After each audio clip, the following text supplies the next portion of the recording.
Magandang araw mga boss, welcome back na pala dito sa channel ko. At pinalitan na natin yung pamagat ng channel natin.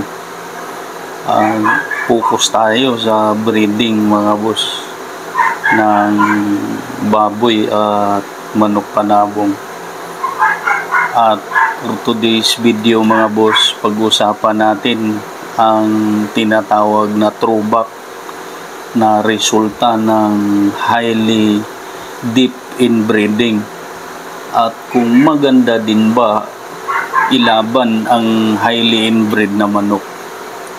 At based on my experience mga boss, nung dati pa akong nagbe-breed ng manok panabong at naglalaban nung simula 2010 mga boss hanggang 2016, huminto tayo dahil nga pinagbawalan tayo sa work related natin mga boss dahil sa bagong administrasyon. Kaya sumunod tayo dahil mahal natin ang work natin at wala tayong ibang trabaho, so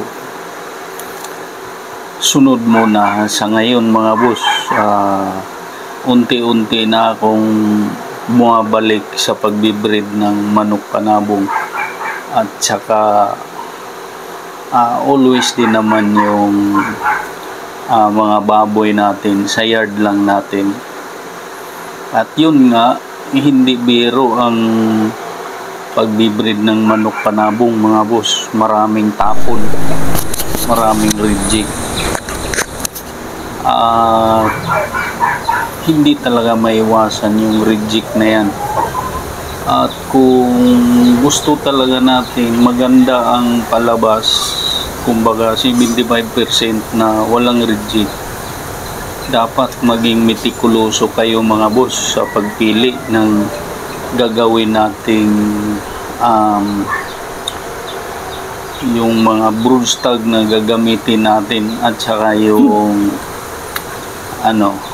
yung mga pullets, yung talagang pasok at akma sa mga qualities na gusto nating maipalabas. Kumbaga higpitan talaga natin mga boss in terms sa selection.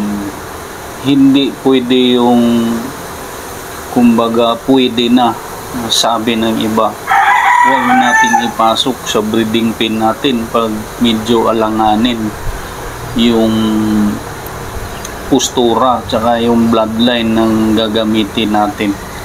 Nang sa ganun, minimal lang yung mga reject mga boss. Yun nga, pag-usapan natin mga boss ang deep inbreeding, kung maganda ba ang resulta nito at maganda din bang gamitin ito bilang panlaban. Based on my experience mga boss, siguro hindi ito tinuturo ng iba, pero napakaganda ang highly inbred na manok mga boss na ilaban.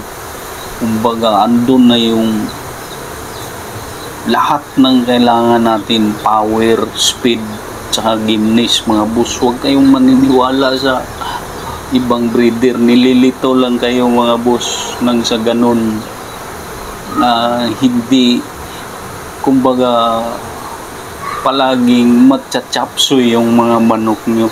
Kung ayaw nang maging chapsoy yung manok nyo mga boss, i-inbreed natin yan. Pero pipiliin lang talaga natin yung mga magaganda talaga, magagandang pangatawan, yung mga walang diferensya. So mahigpit tayo sa kaling mga boss. Nang sa ganun, uniform din ang labas nila. Nasubukan ko yan mga boss, napaka super pumalo mga boss. Yung cutting nila, ando na lahat yung kailangan talaga natin.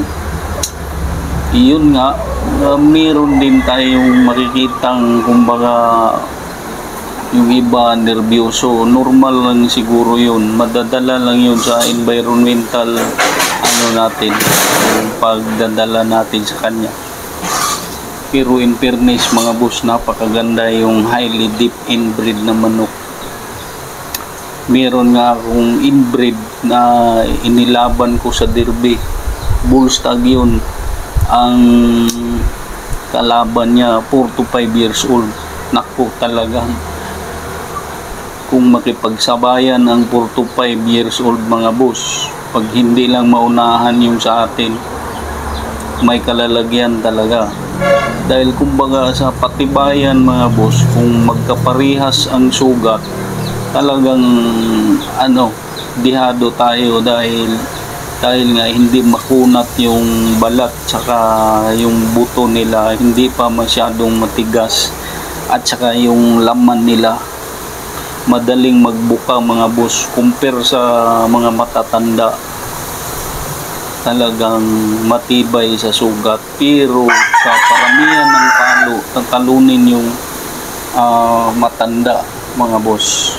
So in short, maganda din ang experience ko sa pag deep inbreed ko sa kanila. Binalik ko sa mama, balik sa papa, and then brother sister meeting, or mga pamangkin sa pamangkin, pinsan sa pinsan.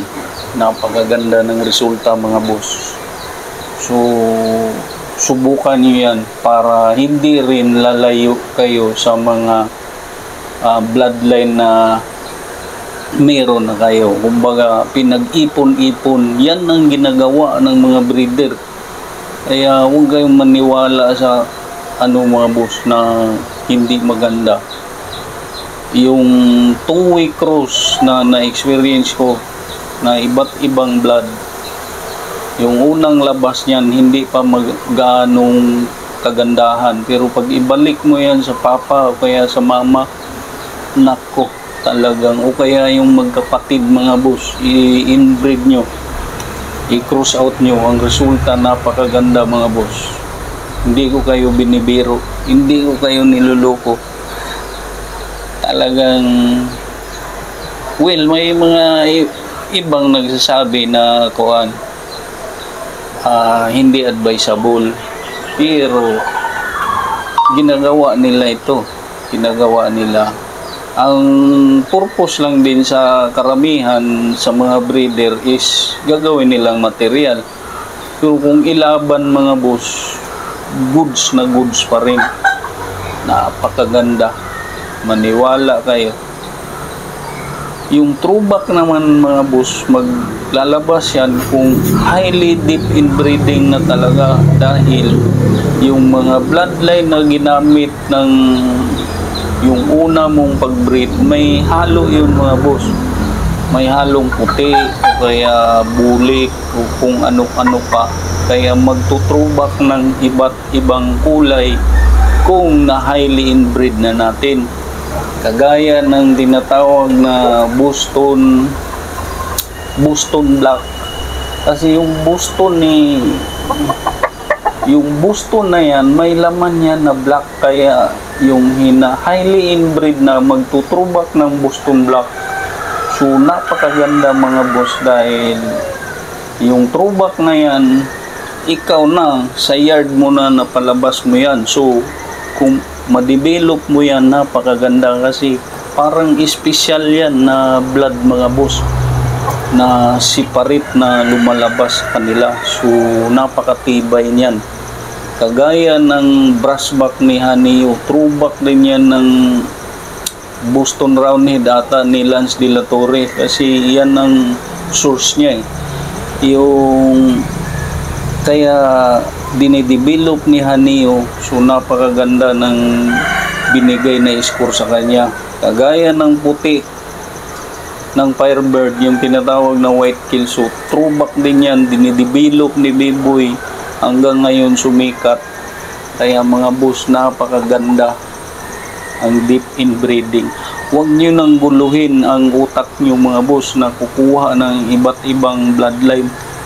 Nasa yard nyo na ang bloodline. Dapat magaling kayong kumilatis, makiramdam sa mga alagang manok nyo. Kagaya ng sikat ngayon na fighter na si Edwin Tusi na napakaraming championship ang pinapanalunan dahil napakagaling niyang pumili ng panlaban, mga boss. Kahit sinong breeder believe sa kanya. Ang daming championship na nakuha ni Edwin Tusi. Parang may third eye din yung tao daw yan na napakagaling pumili. Parang pakiramdam niya itong manok na to mananalo. So napaka-importante din na meron tayong kahit kakaunti na ganyang abilidad, mga boss, na magaling pumili ng mga panlaban natin. Nang sa ganun, lamang tayo sa panalo, mga boss. Kahit backyard lang tayo, kumbaga goods na goods.